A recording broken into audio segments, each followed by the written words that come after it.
Aleluia, louvado seja o Senhor. É um prazer ter vocês aqui mais uma vez no nosso canal da igreja que está em Salvador para ouvir mais uma mensagem da palavra de Deus. Nós estamos desfrutando do tema geral, chamados, escolhidos e fiéis.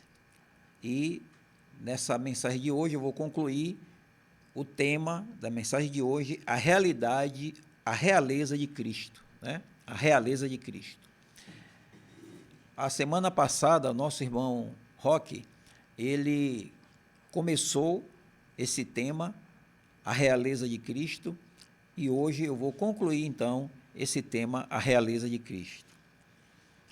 Nós sabemos que o Senhor Jesus, ele é descrito em Zacarias, numa profecia de Zacarias, como tendo dois ofícios, né? O Senhor Jesus tem dois ofícios que é mencionado na profecia com respeito a Cristo em Zacarias. Vamos ler Zacarias capítulo 6, versículo 13.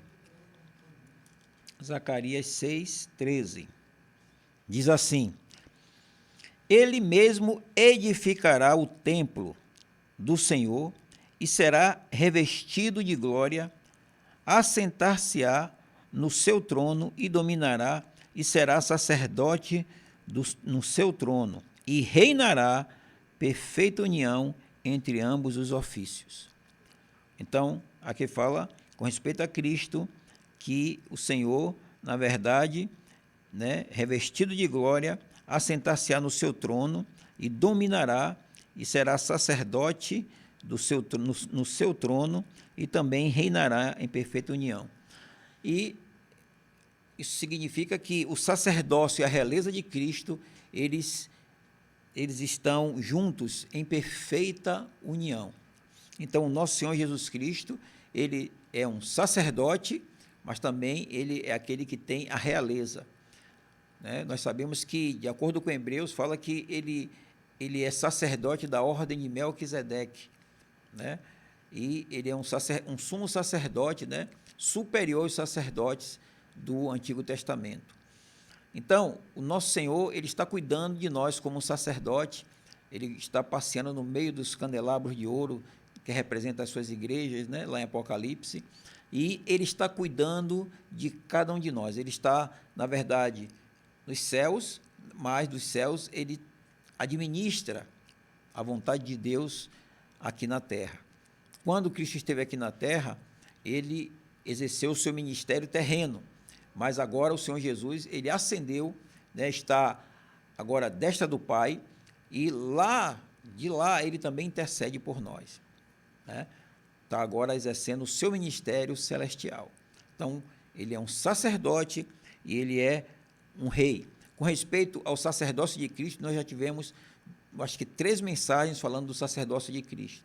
Agora, queremos enfatizar a realeza de Cristo. Hebreus 8:1, vamos também abrir em Hebreus,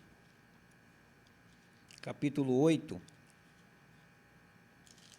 versículo 1, diz assim: Ora, o essencial das coisas que temos dito é que possuímos tal sumo sacerdote, que se assentou à destra do trono da majestade nos céus. Então, esse versículo de Hebreus endossa o que fala em Zacarias, de que realmente o Senhor é o nosso sumo sacerdote, que está, na verdade, assentado no trono e está ali, na verdade, cuidando das necessidades do seu povo, da sua igreja. Louvado seja o Senhor. Quando fala que o Senhor está no trono, né, como lá em Zacarias fala que o Senhor está no trono, né? Fala que ele está no trono. O trono indica governo, né? O trono indica governo, autoridade, realeza. Então, quem tem um trono é rei. E o rei, quando ele está no trono, ele tem autoridade, ele tem a realeza. Mas aqui fala também que o Senhor tem a majestade. Aqui em Hebreus 8:1, fala que o Senhor ele assentou-se à destra do trono da majestade no céu. Então, trono ele tem a realeza. E também a majestade, né? A majestade significa que ele é um rei soberano, né? Ele é o rei soberano. Então, Deus Pai, na verdade, ele está no trono da majestade, nos céus, onde ele elevou o Senhor Jesus Cristo para esse mesmo trono após a sua ressurreição. O Senhor teve um viver humano aqui na terra, né? Mas depois da sua morte e ressurreição, o Pai o elevou para o trono da majestade nos céus. Então, esse trono da majestade também, o Senhor está lá como soberano rei e também está ali junto ao Pai. Agora, Hebreus capítulo 10, versículo 11 e 12, nos diz o seguinte: ora, todo sacerdote se apresenta dia após dia a exercer serviços sagrados e a oferecer muitas vezes o mesmo sacrifício, que nunca jamais pode remover pecados. Jesus, porém, tendo oferecido para sempre um único sacrifício pelos pecados, assentou-se à destra de Deus. Então, hoje, o Senhor Jesus, ele está sentado à destra de Deus, ele está nos lugares celestiais, acima de todo principado, acima de toda potestade, acima das todas as autoridades terrenas, dos reis da terra, né? De todos os domínios, de todo nome, né, que se possa referir, não só nesse presente século, né, mas até no vindouro. O Senhor, ele está acima de tudo, ele está acima de tudo, acima de todas as coisas. Por quê? Porque ele, como sumo sacerdote, ele foi elevado aos céus e, como sacerdote, ele está exercendo de lá, né, o seu senhorio, ele está exercendo o seu serviço sagrado. E Efésios, vamos ler Efésios capítulo 1, Efésios capítulo 1,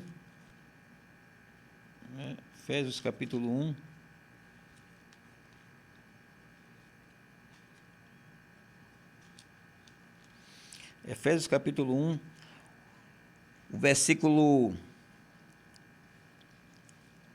vamos ler o versículo 20 e 21 de Efésios 1, diz: o qual exerceu ele em Cristo, ressuscitando-o dentre os mortos e fazendo-o sentar à sua direita nos lugares celestiais, acima de todo principado e potestade e poder e domínio e de todo nome que se possa referir, não só no presente século, mas também no vindouro. Então, esse versículo é claro que o Senhor Jesus, ao ascender aos céus, ao ser entronizado como um sumo sacerdote, né, e também como um rei, ele, na verdade, está acima de todo principado, toda potestade, de tudo isso, né? Então, a Bíblia fala que, versículo 22 de Efésios fala: e pôs todas as coisas debaixo dos pés, e para ser o cabeça sobre todas as coisas o deu à igreja. Então, tudo isso faz parte do plano de Deus, né? Faz parte do plano de Deus. Deus deseja que, por meio da igreja encabeçada por Cristo, né, Deus possa, na verdade, reinar sobre toda essa terra, né? Então, a igreja encabeçada por Cristo, né, Cristo sendo o cabeça da igreja, então, ele estará sobre todas as coisas, ele estará sujeitando todas as coisas, não só ele sujeitará, mas a igreja também, por estar encabeçada por Cristo, ela vai sujeitar todas as coisas debaixo dos seus pés. Tudo por meio de Cristo. Então, Deus não elevou a Cristo até o trono, né, só para tirar ele da terra, porque ele morreu, ele venceu a morte, ressuscitou, e agora ele está lá no céu, não está fazendo mais nada, né? Está lá parado, não. Ele está nos céus, mas de lá ele está exercendo o seu ministério celestial, né? O Senhor Jesus é o Espírito, a palavra diz, né? Que o Senhor é o Espírito, e onde está o Espírito do Senhor, aí a liberdade. Então, Cristo, ele se tornou o Espírito que dá vida, né? 1 aos Coríntios 15, 45, deixa bem claro isso, que o Senhor, o último Adão, tornou-se espírito vivificante, que é espírito que dá vida. Então, o Senhor Jesus é o Espírito. Então, ele, como o Espírito, ele está, na verdade, trabalhando hoje, né, na sua igreja, edificando, cuidando, mas também ele está edificando para que a igreja seja encabeçada por ele, né? Deus, na verdade, deu à igreja, né, para que ele seja o cabeça da igreja. Cristo é a cabeça e a igreja é o corpo. Então, a igreja é o corpo de Cristo e Cristo é a cabeça do corpo, que é a igreja. Então, a cabeça que controla o corpo, né? Todos os movimentos, né? O falar, o olhar, o sabor, o andar, tudo é governado. A cabeça, ela lidera todo o nosso corpo, não é verdade? O corpo obedece o que a nossa cabeça, ela pede para que seja executado. Então, na verdade, Cristo, ele comanda o seu corpo, que é a igreja, né? E ele quer comandar realmente, na prática, cada um de nós, né? Cada um de nós, filhos de Deus, precisa ser comandado, governado, né, por Cristo, para que, por meio de Cristo, então, quando ele encabeça a igreja, por sua vez, possa também encabeçar todas as coisas aqui na terra, como o corpo de Cristo. Isso é maravilhoso, né? Isso é maravilhoso. Então, hoje, Cristo, ele assiste à igreja, né, a fim de que esta, por meio do Espírito, coloque todos os inimigos debaixo dos seus pés. Olha mais uma vez Efésios 1, 22. E pôs todas as coisas, e pôs todas as coisas debaixo dos pés, e para ser o cabeça sobre todas as coisas, o deu à igreja. Deus deu Cristo à igreja. Versículo 23, a qual o seu corpo, a plenitude daquele que a tudo enche em todas as coisas. Então, Cristo foi dado à igreja, né? Deus o deu à igreja, né? O deu à igreja, né? Para quê? Para que o deu à igreja, para que ele ponha todas as coisas debaixo dos pés da igreja, debaixo dos pés de Cristo e debaixo dos pés da igreja, porque a igreja é o corpo de Cristo. Então, logo, a igreja colocando os inimigos debaixo dos pés, Cristo está colocando também, não é verdade? Então, nós precisamos perceber que esse é o operar da salvação completa de Deus. Deus não simplesmente deu Cristo à igreja para ele simplesmente só ser o encabeçar a igreja. Isso não é a meta principal de Deus, mas o fato de Cristo ser dado à igreja para encabeçar a igreja significa que a igreja, uma vez encabeçada por Cristo, a igreja vai executar o juízo sobre o inimigo. A igreja, ela vai subjugar todas as coisas. E Deus, então, vai cumprir o seu propósito, que é, por meio da igreja encabeçada por Cristo, subjugar todas as coisas aqui na terra. Então, precisamos deixar, para que isso aconteça, né? Você pode perguntar, por que então que a igreja não está subjugando todas as coisas negativas da terra? Porque Satanás ainda tem, né, uma esfera tão grande, um campo tão grande, influencia tanto a terra. E por que ele influencia até mesmo no meio do povo de Deus, né, causando escândalos, causando problema, causando divisão, causando intriga entre irmãos, né, atacando, criando muitas situações desconfortáveis, e perseguindo também os homens que não crêem no Senhor Jesus, que ainda não entregaram a sua vida a Cristo, não foram ainda ganhos pelo Senhor. E o inimigo, então, o seu reino está aqui nessa terra, né? E por que a igreja está aqui? Você pode perguntar, por que a igreja ainda ela não subjuga esse inimigo? Então, o ponto é que nós precisamos deixar a vida divina que entrou em nós, o Espírito de Deus que entrou em nós, o Espírito Santo de Deus que habita em nós, precisamos deixar o Espírito em nós se expandir, subjugar toda a nossa natureza do velho homem. E precisamos permitir então, que o Espírito governe a nossa vida, que Cristo, como Espírito, governe a nossa vida. Vamos ler Romanos, capítulo 8. Vamos ler o versículo, Romanos 8, versículo 14. Romanos 8, 14. Romanos 8, 14.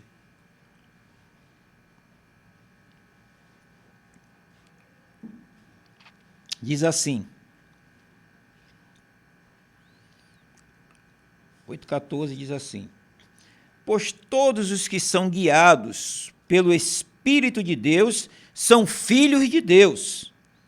De novo, pois todos os que são guiados pelo Espírito de Deus são filhos de Deus.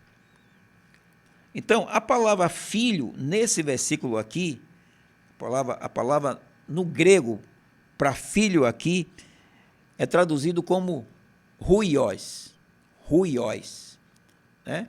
Esse huios, no grego, significa filho maduro, significa um filho que já, né, amadurecido. Né? No grego é interessante. Nós, aqui em português, nós falamos, por exemplo, quando nós falamos camisa, nós temos que especificar que camisa é, né? Se é camisa,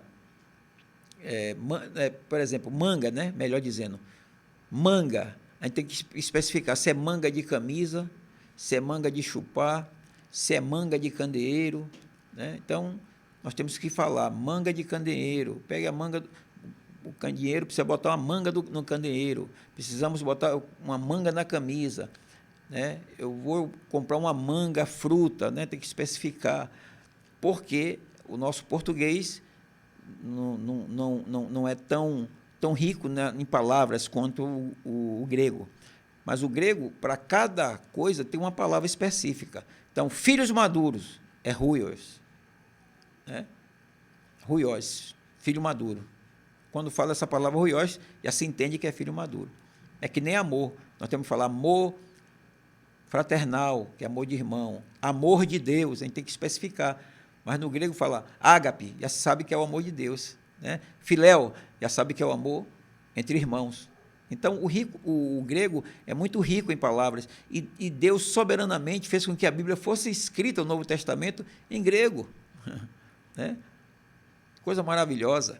Então, a palavra aqui para filhos, em Romanos 8,14, é huios, que significa filho crescido, filho maduro.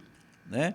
Mas no versículo 16 de Romanos 8, diz assim: o próprio Espírito testifica com o nosso Espírito que somos filhos de Deus. O próprio Espírito testifica com o nosso Espírito que somos filhos de Deus. Então, a palavra filho aqui no grego, nesse versículo, a tradução é teknon, né? Filho aqui, no grego, tem a palavra no grego que está escrita aqui, é teknon, significa filhos imaturos, filho criança, né? Nós temos que usar a expressão assim, né? Filho criança, é um filho imaturo, né? É um filho inexperiente. Nós temos que usar, né, alguma coisa que qualifique. Mas, na verdade, no grego é maravilhoso, porque quando ele coloca a palavra filho aqui como teknon, nós já entendemos, né, que essa palavra significa filho criança, né, imaturo. Então, olha só, Romanos 8,14 fala que os que são guiados pelo Espírito de Deus são filhos de Deus. Então, nós precisamos ser guiados pelo Espírito de Deus, porque ser guiado pelo Espírito de Deus não é algo tão simples. Para ser guiado pelo Espírito de Deus, precisa amadurecer em Cristo, precisa ter experiência na cruz de Cristo, precisa ter experiência de muita comunhão com o Senhor, precisa ser trabalhado pelo Espírito Santo, precisa aprender a ser direcionado, guiado pelo Espírito. Você já não faz mais as coisas do jeito que você quer, você já não toma a sua direção fazendo o que você quer, você já segue o Espírito, você não deixa que o seu ego, o seu eu, tome a frente, tome as decisões, mas você permite que o Espírito de Deus tome a decisão por você, faça a obra por você, conduza a sua vida. Então, isso é um filho maduro, que é guiado. Até na vida secular, na nossa vida humana, né? Geralmente o filho, quando é criança, ele desobedece muito, né? Não pega aí, não suba aí, toda hora está reclamando pelas mesmas coisas erradas que o filho está fazendo, né? De repente ele está sendo disciplinado várias vezes pela mesma falha. Mas o filho maduro não. Ele já compreende a vontade do pai. Ele até é capaz de cooperar com o pai, né? Dá até as suas sugestões para o pai, porque ele é um filho maduro. Então, se você tem um filho criança e tem um negócio, você não vai colocar um filho criança dentro do seu negócio, que ele vai estragar com tudo, não é verdade? Mas você vai colocar um filho maduro, que tem a capacidade de administrar, cuidar. Então, nós precisamos permitir que a vida divina cresça em nós, a fim de que nós sejamos um filho maduro, alguém que Deus possa conduzir, alguém que Deus possa confiar a sua economia, ou seja, o seu plano eterno. Deus possa se revelar para nós. Então, precisamos crescer em vida, precisamos amadurecer. Não ser filho criança, né? Mas sermos filhos maduros. Se nós formos filho maduro, nós vamos reinar com Cristo, porque Cristo vai reinar. Hebreus, vamos abrir em Hebreus, capítulo 1, versículo 2. Hebreus 1, capítulo 1, versículo 2, diz assim: nesses últimos dias nos falou pelo Filho, a quem constituiu herdeiro de todas as coisas, pelo qual também fez o universo, né? A quem constituiu o quê? Herdeiro sobre todas as coisas. Então, Cristo, ele é aquele a quem Deus deu a ele o direito de herdar todas as coisas, né? Então, Cristo, ele já reina, e Cristo, né, o Filho, né, Deus constituiu herdeiro de todas as coisas. Então, nós podemos ver que nós precisamos amadurecer para um dia reinar com o Senhor.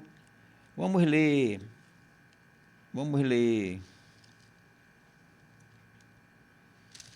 Romanos de novo. Vamos ler mais uma vez Romanos capítulo 8. Vamos ler o versículo 17 de Romanos 8. Deixa eu ver.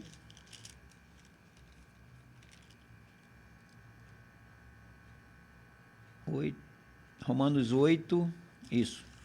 Romanos 8, versículo 17. Diz assim: ora, se somos filhos, somos também herdeiros, herdeiro de Deus e co-herdeiro com Cristo. Se com ele sofremos, também com ele seremos glorificados. Então, se somos filhos, somos também herdeiro de Deus e co-herdeiro com Cristo. Então, esse filho que vai ser herdeiro é o filho maduro, que vai reinar. Deus não pode deixar o seu reino na mão de filhos imaturos.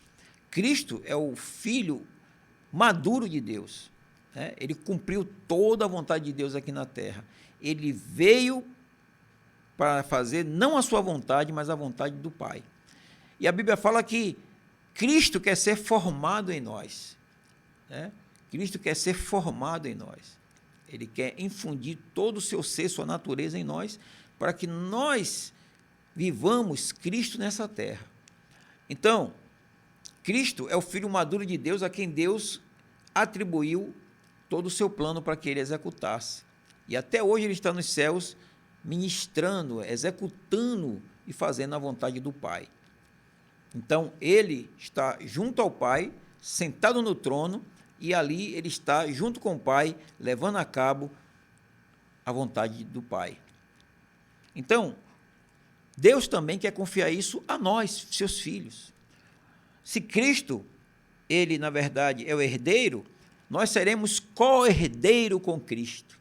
Né? Cristo, ele era o unigênito Filho de Deus, agora ele é o primogênito, o unigênito é o único. Mas depois que ele morreu e ressuscitou, a Bíblia fala que ele gerou muitos irmãos. Né? Deus hoje, agora tem muitos filhos. Então, Cristo agora ele não é mais o unigênito, ele é o primogênito, o primeiro, né? O mais velho, né? Nosso irmão mais velho, o filho mais velho de Deus. Mas Deus agora tem muitos filhos, porque Deus tem muitos filhos, né? Então, Cristo, ele é o primogênito. Então, queridos, precisamos permitir que Cristo, na verdade, cresça em nós, que a vida divina cresça em nós. Tratar com todo o nosso ser caído, nosso homem natural, nossas velharias, né? As coisas que, na verdade, danificam a nós e danifica a igreja, danifica nosso testemunho com o próximo. Tudo isso nós precisamos ser transformados para que Deus tenha caminho em nós, que a vida de Cristo cresça. E quando a vida de Cristo crescer em nós, então, ele vai ter o domínio sobre a igreja, e aí ele vai, por meio da igreja, colocar todas as coisas debaixo dos seus pés, percebe?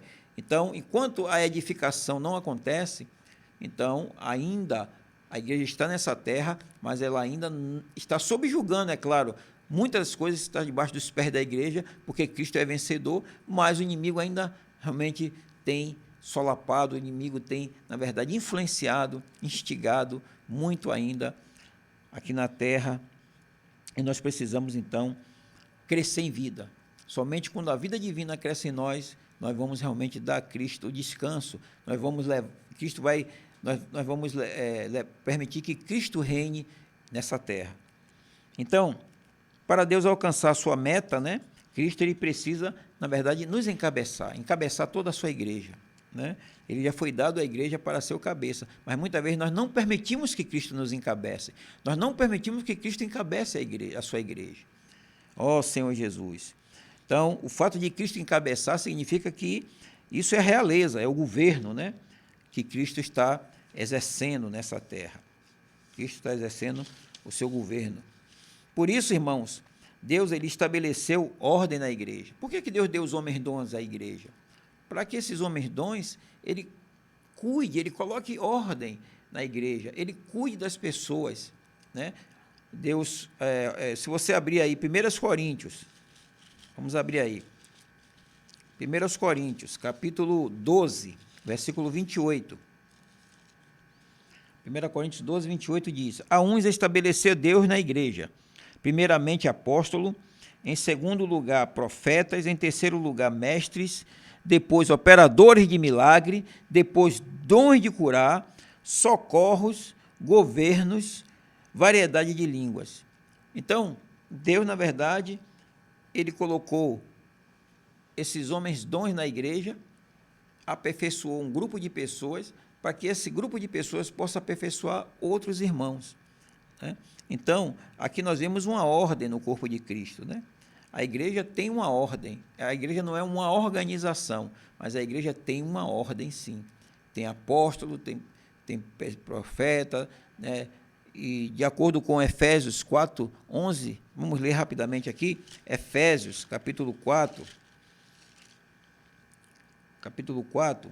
versículo 11 em diante, fala: ele mesmo concedeu uns para apóstolo, outros para profetas, outros para evangelista, outros para pastores e mestres, com vista ao aperfeiçoamento dos santos, para o desempenho do seu serviço para a edificação do corpo de Cristo. Ele fala: até que todos cheguemos à unidade da fé e do pleno conhecimento do Filho de Deus, a perfeita varonilidade, a estatura da plenitude de Cristo. Então, esse é o desejo de Deus, né? Todos precisam amadurecer, todos precisam chegar à perfeita varonilidade, à estatura de Cristo, à medida de Cristo, ao padrão de Cristo. Então, para que isso aconteça, nós precisamos cooperar com o Senhor, né? Não sejamos criança, não sejamos menino inconstante, como fala aqui em Efésios 4, versículo 16, fala assim, versículo 15 fala assim, 4:15 de Efésios, mas seguindo a verdade em amor, cresçamos em tudo naquele que é a cabeça, Cristo. E o versículo 16, de quem todo o corpo, bem ajustado e consolidado pelo auxílio de toda a junta, segundo a justa cooperação de cada parte, efetua o seu próprio aumento para a edificação de si mesmo em amor. Né? Aqui fala. Então, Paulo fala claramente, né, que nós precisamos cooperar.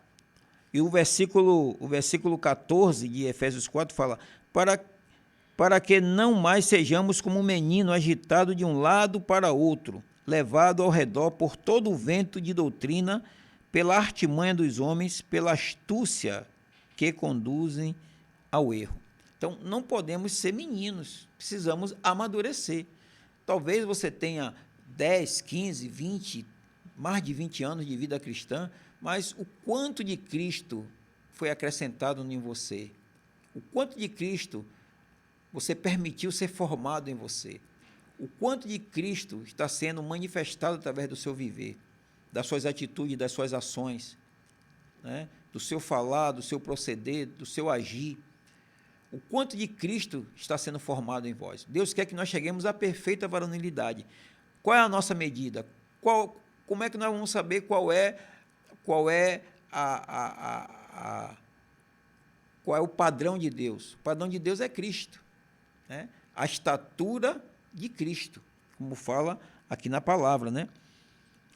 Versículo 13. Até que todos cheguemos à unidade da fé, ao pleno conhecimento do Filho de Deus, à perfeita varonilidade, à medida da estatura da plenitude de Cristo. Então, o viver de Cristo aqui na terra precisa ser o meu viver, o seu viver, o nosso viver. Por isso Paulo falou, para mim o viver é Cristo, o morrer é lucro. Ele falou também, estou crucificado com Cristo, logo vivo, não mais eu, mas Cristo vive em mim. Ou seja, Paulo, entre aspas, o seu ego morreu, mas agora Cristo vive nele. Como nós precisamos dessa experiência, queridos. Deus precisa colocar os seus inimigos debaixo dos pés. A igreja precisa colocar os inimigos debaixo dos pés de Cristo, né? Então, para isso, Cristo precisa encabeçar a igreja, para que o plano de Deus se cumpra. Então, a igreja precisa estar encabeçada por Cristo para que isso aconteça, né? Então, nós, como igreja de Cristo, nós precisamos vencer as coisas que atrapalham a nossa vida, principalmente com respeito à carne, com respeito ao mundo, com respeito a Satanás. Precisamos vencer todas essas situações que nos embaraçam e que nos faz, muitas vezes, muitos cristãos ficarem como um menino inconstante, né? Para se formar, para se edificar uma vida espiritual de um cristão, leva tempo. Às vezes precisa de 10, 15, 20, 30, 40 anos para Deus formar, né? Formar o caráter de Cristo, a medida da estatura de Cristo em uma pessoa. Requer muito tempo, muita lição de cruz. E muitas vezes nessa trajetória, se não tivermos cuidado, podemos jogar todo o trabalho de Deus por água abaixo. Se deixarmos de vigiar e de tratar o tempo todo com a nossa carne, né? Com a questão do mundo também. Por isso que nós precisamos aprender a viver no Espírito. Gálatas 5, né? Vamos abrir aí. Gálatas capítulo 5, versículo 24. Gálatas 5, 24, diz assim: E os que são de Cristo Jesus crucificaram a carne com suas paixões e concupiscência. Então, os que são de Cristo, eles tratam com a carne, eles tratam com tudo, as coisas da lascívia, a prostituição, né, os pecados da carne, ele trata com a carne. Os que são de Cristo, né, a Bíblia fala, os que são de Cristo crucificaram a carne com suas paixões e suas concupiscências, ou seja, os seus desejos. Senhor, isso realmente é muito importante. Então, para que Cristo seja a cabeça sobre todas as coisas, a igreja ela precisa vencer, ter vitória sobre a carne. Precisa vencer a carne. Precisa vencer o mundo. Precisa vencer Satanás. E, com respeito à carne, nós precisamos viver no Espírito, né? Se nós vivemos no Espírito, nós jamais satisfaremos as concupiscências da carne, né? Ó Senhor, isso é maravilhoso, né? Andai no Espírito e jamais satisfareis a concupiscência da carne, né? Como fala a palavra de Deus, né? E por meio do Espírito, né, ele vai aniquilar as coisas da carne. Mas aqui também, em 1 João, vamos abrir a Bíblia, 1 João, fala a segunda coisa que a igreja precisa vencer, não só a carne, mas 1 João, capítulo 2, versículo 15 e 16. 1 João 2, 15 e 16, diz assim: não ameis o mundo, nem as coisas que há no mundo. Se alguém amar o mundo, o amor do Pai não está nele. Porque tudo que há no mundo, a concupiscência da carne, a concupiscência... porque tudo que há no mundo, a concupiscência da carne, a concupiscência dos olhos e a soberba da vida, não procede do Pai, mas procede do mundo. O versículo 17, ora, o mundo passa bem como a sua concupiscência, aquele, porém, que faz a vontade de Deus permanece eternamente. Então, não ameis o mundo. Se amarmos o mundo vai nos tragar. O mundo está aqui, e nós estamos no mundo, mas nós não somos do mundo. Nós vivemos aqui no mundo, mas nós não estamos nessa esfera do mundo, né? Estamos aqui presentes estamos vivendo no presente século, mas não pertencemos a esse mundo. A nossa pátria é celestial. Esse mundo, ele rejeita Cristo. Esse mundo, ele nega Cristo. Esse mundo, ele rejeita Cristo e a sua vontade. Então, nós não podemos amar o mundo, nem as coisas que há no mundo. Por isso que Paulo falou para os Gálatas, para os Coríntios, né, que nós devemos usar as coisas do mundo como se dela não usasse. Porque as coisas, toda a aparência do mundo, todas as coisas do mundo vai passa. Então, aquele que faz a vontade de Deus permanece eternamente. E 1 João ainda, capítulo 5, versículo 19, diz assim: sabemos que somos de Deus e que o mundo jaz no maligno. Então, o mundo jaz no maligno. Para que você vai se apegar ao mundo, amar o mundo, se entregar ao mundo, se o mundo jaz no maligno? Quando você chega no cemitério, você vê, aqui jaz fulano de tal. Jaz, já morreu. Então, o mundo já está morto, né? O mundo já foi crucificado, já foi o fim desse mundo, nós já sabemos qual é. A Bíblia fala, né? Em Apocalipse, nós já sabemos qual é o destino desse mundo e daqueles que seguem o mundo. Então, o mundo jaz no maligno. Então, se você estivesse numa casa, né, condenada, e chegasse os fiscais da prefeitura, os engenheiros, e dissessem, não more mais aí, que essa casa vai cair a qualquer momento, você ficaria nessa casa? Se essa casa estivesse debaixo de condenação, você ia ficar em uma casa condenada, sabendo que você ia morrer a qualquer dia, qualquer momento? Você sairia, mesmo que você não tivesse onde morar, mas você não ficaria ali, não é verdade? Então, o mundo é uma casa velha condenada. O mundo jaz no maligno. Então, nós estamos aqui, mas não estamos no mundo, porque nós estamos na esfera do mundo, né? Estamos na esfera do reino. Temos que viver na esfera do reino. Senhor Jesus. Então, nós vemos que, de acordo com a Bíblia, o Senhor Jesus já venceu Satanás, que é outra coisa que nós precisamos vencer. Não só a carne, não só o mundo, mas Satanás. né? Satanás ele vem com seus dados inflamados, suas concupiscências, mas vamos ver o que é que fala lá em Hebreus. Hebreus, capítulo 2, versículo 14.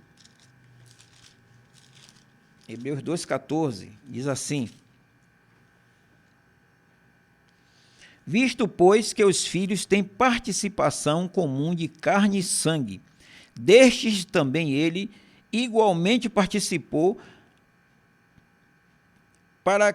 para que, por sua morte, destruísse aquele que tem o poder da morte, a saber, o diabo. Então, aquele, por meio da sua morte, destruísse o que tem o poder da morte, a saber, o diabo. Se Cristo morreu e Satanás tem o poder da morte e não pôde reter ele lá no Hades, não pôde reter ele lá, e Cristo ressuscitou, ele venceu o diabo, venceu a morte, venceu Satanás. Então, nós precisamos aplicar a vitória de Cristo no nosso viver. Se Cristo venceu Satanás, você tem que dizer para Satanás: Satanás, Cristo venceu e eu também venci em Cristo. Aleluia!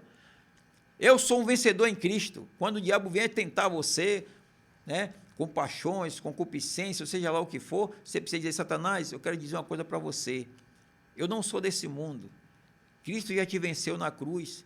Cristo já te venceu no Hades. Ele saiu. E eu quero dizer para você que eu sou vitorioso com Cristo. Não tenho nada a ver com você. Bata em retirada. Em nome de Jesus. Você precisa tomar posse da vitória de Cristo na sua vida. Não deixe que o inimigo venha de ludibriar e fazer com que você fique como um menino inconstante. Mas tome posse da vitória de Cristo sobre Satanás e seus dados, suas artimanhas. Então, quando o Senhor voltar, ele um dia virá julgar essa terra. Mas a Bíblia fala que, na verdade, né, o julgamento de Deus também começa, né, de dentro da sua casa. Então, o Senhor Jesus voltará como rei para julgar as nações, e nós precisamos estar prontos para, junto com o Senhor, também reinar com ele, né?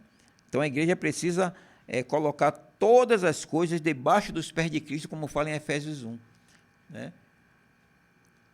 Para ser o cabeça, ele deu à igreja qual é o seu corpo, né? E pôs todas as coisas debaixo dos seus pés. Então, a igreja precisa colocar Cristo, deixar Cristo encabeçá-la, para que ele possa colocar todas as coisas debaixo dos pés. Mas se a igreja está cheia de mundo, de pecado, e dando lugar ao inimigo, então fica difícil Cristo encabeçar. Cristo deu os homens dons para ajudar a igreja, para edificar, para colocar tudo em ordem, para que ele possa estar reinando. Então, esses homens dons que eu falei, mencionei, tanto em 1 Coríntios como em Efésios 4, eles estão ali para ajudar a igreja a ser edificada. Encabeçados por Cristo, eles estão cuidando da igreja. Cristo está usando os seus servos para cuidar da igreja, para colocar em ordem. E a igreja, por sua vez, cada membro do corpo de Cristo precisa estar cooperando com o Senhor, permitindo esse encabeçar, para que Cristo coloque todas as coisas debaixo dos seus pés. Senhor Jesus, o Senhor voltará e ele julgará as nações um dia, não é verdade? Os discípulos do Senhor Jesus, eles pensavam que o Senhor iria implantar o seu reino naquela hora, quando ele veio, né? Que Jesus já ia implantar, que o reino do Senhor já estava próximo, que Cristo ia implantar o seu reino ali imediatamente, já era o momento de Cristo implantar o seu reino. Ele pensava que o reino já ia ser implantado. Mas Jesus falou: não, não é assim, eu ainda preciso ir e voltar. Ou seja, ele precisava ir à cruz, morrer, né, realizar essa redenção, para depois ele voltar, e aí então ele reinar, voltar para reinar. Então o Senhor foi, mas aí o Senhor ainda não voltou. Claro, ele voltou como Espírito que habita em nós, mas o Senhor não voltou na parousia, né, que é a sua volta visível. Ainda não teve essa segunda vinda de Cristo, que todos nós cristãos esperamos, aguardamos a volta do Senhor, onde todo olho verá o Senhor vir, né, nas nuvens. Então, essa segunda vinda de Cristo não ocorreu ainda. Mas Cristo voltará, né? Voltará. Então, os discípulos não sabiam e pensavam que era naquele tempo deles, mas não é. Né? O Senhor precisou passar por isso, né? Ó Senhor Jesus. Então, Jesus ainda, ele precisava ainda partir e ele está aguardando o momento certo no que ele deve voltar para julgar todas as coisas. O julgamento do Senhor começa da sua casa, né? A Bíblia fala lá em 1 Pedro 4,17, que eu não vou ler o versículo, mas diz que o julgamento de Deus, o juízo de Deus começa através de nós, que seus filhos, os cristãos, ele já está nos julgando hoje, tratando com todo o nosso ser hoje. Então, nós temos que ficar alerta, né? Porque problemas vão aparecer, problemas entre casais, né? Esse momento de pandemia, que está todo mundo em casa, às vezes os casais, né, se desentendem, irmãos com irmãos, mãe com filho, ou filho com pai, às vezes surgem problemas, né? E aí nós precisamos ter cuidado, estar exercitando sempre o nosso espírito. O marido e a mulher precisam exercitar a empatia, né? Um com o outro, deixar de lado a sua opinião, né? O seu querer, voltar para o espírito para manter paz, né? Buscar Cristo, orar. Nós precisamos tomar a humanidade perfeita de Cristo, né? E viver por essa humanidade perfeita de Cristo. Porque Satanás, ele quer se levantar, mas ainda tem algo que o detém. Há algo que detém Satanás, para que ele não se levante, né? Satanás, ele na verdade, ele quis ser igual a Deus, né? Um dia, Lúcifer quis ser igual a Deus e Deus o lançou por terra. Então, aí ele se tornou Satanás, que significa adversário, inimigo, né?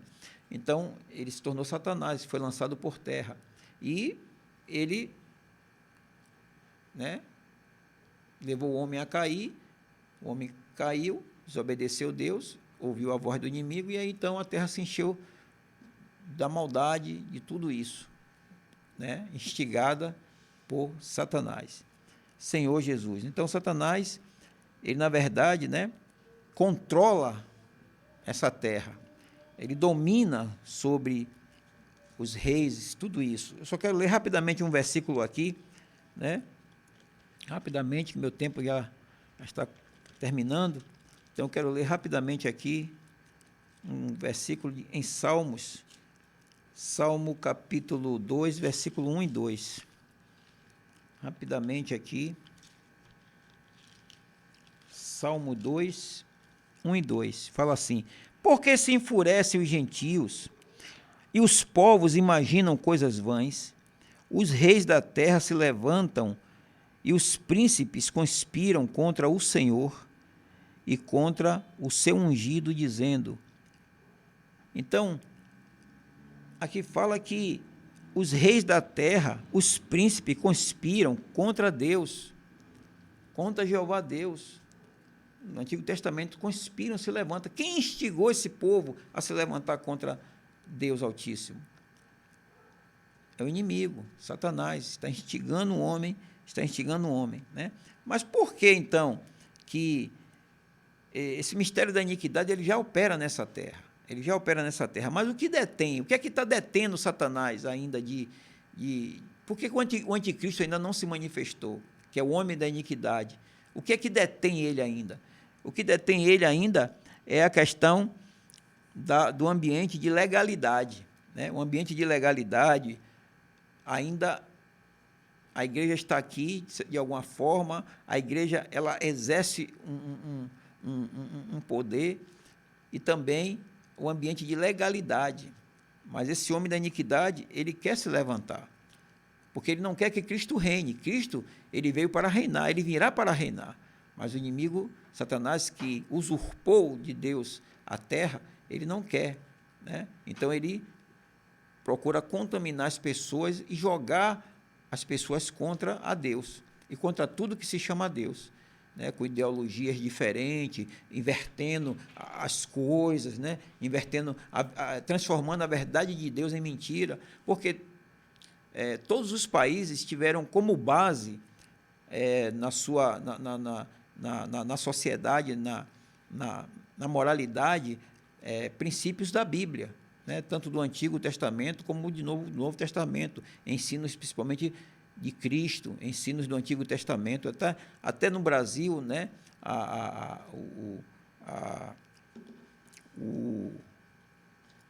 nossa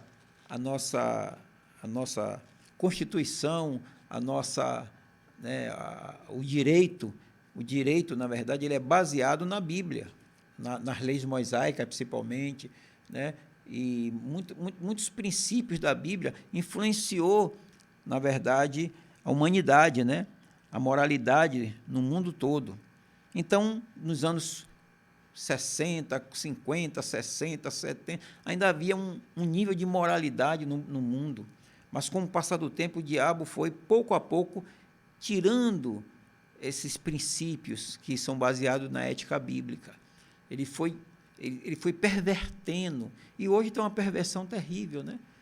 Tantas coisas que desmoralizam o ser humano, que inverte os princípios de Deus, né? Com ideologias que não têm sentido, tudo para que a terra saia do ambiente de legalidade para que entre num ambiente de ilegalidade, né? Ou seja, de uma decadência moral. E é nessa decadência moral que ele vai se manifestar, porque ele é o homem da iniquidade, né? Ele vem com umas... Deus destruiu 2 cidades, Sodoma e Gomorra, porque ela caiu numa degradação moral terrível. E também na época de Noé, havia uma degradação da sociedade terrível. Deus mandou o dilúvio. Mas agora, o Senhor Jesus virá para julgar. Vamos abrir a Bíblia rapidamente em 2 Tessalonicenses.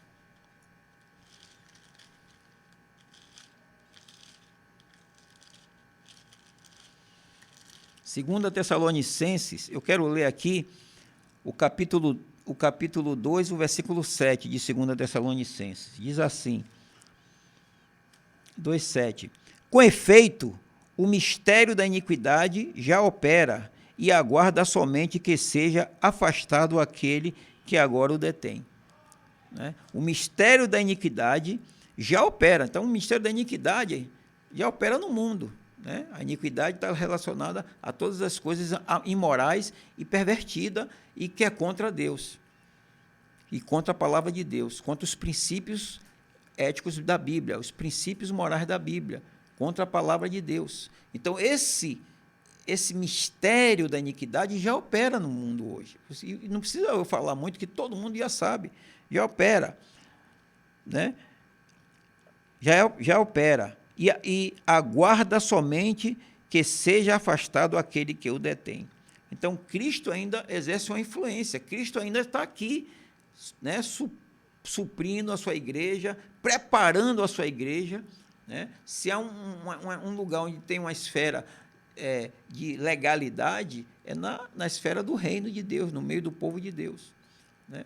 Ainda há muitos problemas, há muitas situações negativas, mas ainda há um ambiente de legalidade também.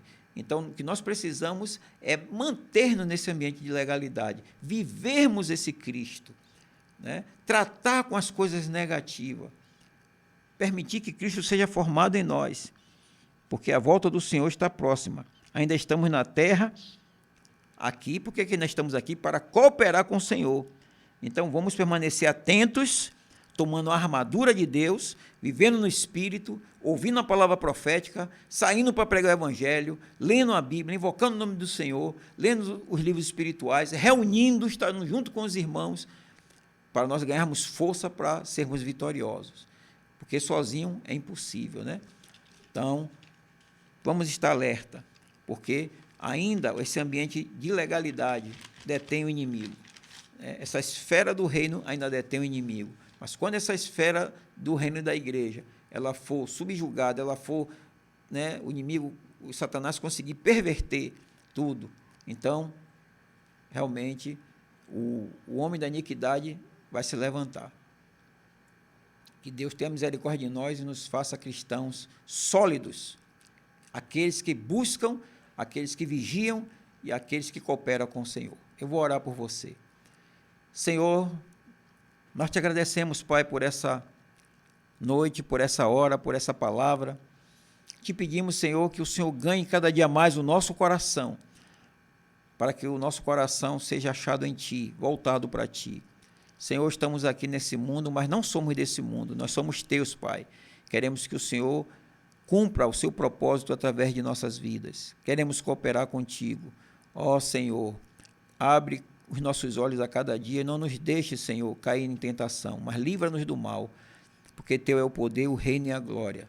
Somos um contigo, Senhor. Te agradecemos pelo Teu cuidado e continua cuidando do Teu povo em toda a terra, em nome de Jesus. Amém. Deus abençoe e até a próxima.